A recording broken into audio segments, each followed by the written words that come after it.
Olá, bom dia, boa tarde, como é que estão? Espero que estejam bem. Meus amores, hoje nossa aula vai ser sobre os governadores geral, tá? Lá na página 35 do nosso livro de História, tá? Lá está falando a respeito dos governadores gerais, porque vocês sabem que depois que as capitanias não deram certo, começou os governos. Foi enviado para o Brasil os governadores gerais. Vamos aqui. O primeiro, após tentativas fracassadas, das capitanias hereditárias, a coroa portuguesa estabeleceu no Brasil o governo geral. Era uma forma de centralizar e ter mais controle da colônia.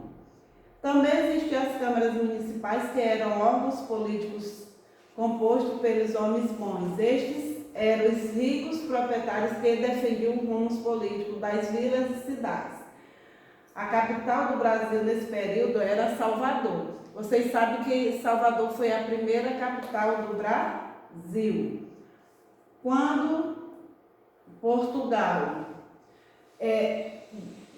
dividiu em lotes as capitanias, como não estava dando certo, ele começou a mandar os governadores gerais. Vocês estão vendo aí a foto de algum deles, tá? Aí logo em seguida, como eles não estavam, eles vieram a mando do governo português.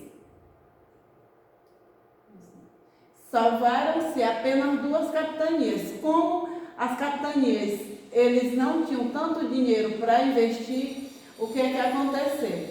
Como eu falei lá na aula passada, eles não tinham dinheiro para ser um donatário, tinha que ter bastante dinheiro. E como eles não tinham apoio da metrópole, que era Portugal, o que é que aconteceu? Salvou-se apenas 2 capitanias, que foi Pernambuco e São Vicente. Por um motivo, foi a produção de açúcar. Eles investiram na produção de açúcar e começaram, e tinham mão de obra para poder fazer com que essa capitania prosperasse. A solução foi a centralização do poder. Eles tinham um chefe administrativo nomeado diretamente pelo rei, que era o governador geral, e 3 auxiliares, que era do conselho de governo. Sendo eles o provedor-mor, que cuidava das finanças, o ouvidor-mor, que era da justiça, aquele que julgava os casos, e o capitão-mor, que cuidava da segurança da colônia e da defesa.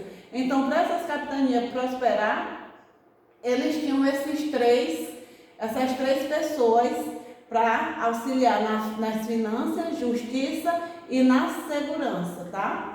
É como hoje em dia nós temos o ministro do Ministério de Finanças do governo e temos o Ministério da Justiça e da Segurança, tá? Então não mudou muito. Isso já começou bem lá atrás. Deixa eu olhar aqui. Então o governo português decidiu estabelecer um governo para cuidar da colônia. Tomé de Souza foi um governador geral de 1548 até 1552. Então ele ficou muitos anos no poder. Foi o primeiro governador geral, trouxe centenas de colonos, padres, jesuítas, chefiado por Manuel da Nóbrega e Galho. Fundou a cidade de Salvador, que foi a primeira capital do Brasil em 1549. Nós temos também Duarte da Costa, que também foi um governador geral, esteve na função entre 1553 e 1557. Ele também participou de várias guerras contra os povos indígenas, foram realizadas em sua gestão, mas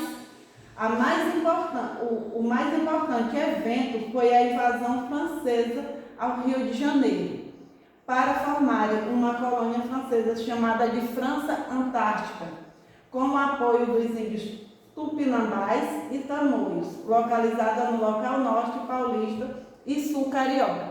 Então, Tomé Duarte da Costa, nesse período, ele teve teve um grande papel em defesa do litoral, porque os franceses vieram para o Rio de Janeiro, para o litoral do Rio de Janeiro, para fundar uma colônia francesa aqui no Brasil. E Duarte da Costa, com muita luta, conseguiu expulsá-los. Só que eles não tiveram tanto apoio, porque eles logo fundaram a França Equinocial, que vocês vão ver no livro de vocês, que foi em São Luís, que a França Antártica, eles tentaram fundar lá no Rio de Janeiro, não deu certo, fundaram a França Equinocial na ilha de São Luís, que até hoje lá a gente vê algumas construções deixadas pelos franceses na cidade de São Luís. Tomé de Souza tomou de conta de que fundou a Salvador, a capital. Ele ficou no poder de 1549 a 1553. Ele também teve a doação das Seis Marias, criação de engenhos, criação do primeiro bispado no Brasil, vinda de jesuítas. Já Duarte da Costa ficou de 1553 a 1558. Ele teve atrito com os colonos e com os jesuítas, bispo e governadores, atrito com índios e na invasão francesa ao Rio de Janeiro. Já Mendissá ficou de 1558 a 1572, restabelecendo a paz interna e a expulsão dos franceses definitivamente do Rio de Janeiro, porque Duarte da Costa começou a guerrear com os franceses, mas não finalizou quando Mendissá veio e conseguiu retirá-los definitivamente do Rio de Janeiro, tá? E lá no nosso livro vocês também vão ver que a invasão à ilha de São Luís também foi tirada, foi devido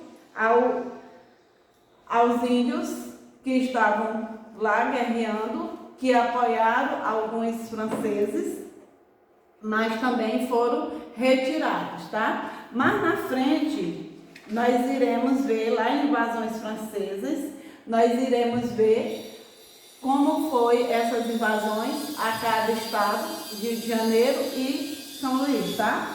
Fique com Deus e até a próxima aula. Qualquer coisa, entre em contato com as tias e estaremos enviando as atividades para vocês também.